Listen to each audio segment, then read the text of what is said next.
तो सभी भाई को राम राम। तो सभी भाई कैसे हैं? आपका स्वागत है मेरे शिवांक फिटनेस चैनल में। तो गाइज मैं एक चैलेंज करने वाला हूँ 90 डेज़ के लिए। तो 90 डेज़ के लिए हम करने वाले हैं, रूल्स ये होंगे। डेली आपको वर्कआउट करना होगा। हफ्ते में 7 दिन होते हैं, तो आपको 6 दिन करने पड़ेंगे। संडे आपका रेस्ट डे होगा। डेली आपको वर्कआउट करना है, जैसे मैंने बताया आपको। बस संडे आपको छोड़ देना है रेस्ट के लिए। और क्लियर डाइट होनी चाहिए, no junk food. Daily process update मैं आपको दिखाते रहूँगा, बॉडी में क्या चेंजेस हुआ है।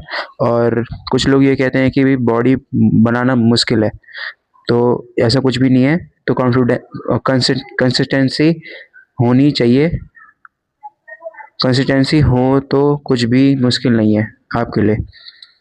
और गाइस ये है, यही है बस। और 90 डेज चैलेंज हम कल से स्टार्ट करने वाले हैं, मंडे को। तो सब लोग जो भी भाई रेडी हैं इस चैलेंज के लिए, तो वो मेरे को कमेंट करके बता दें। राम राम।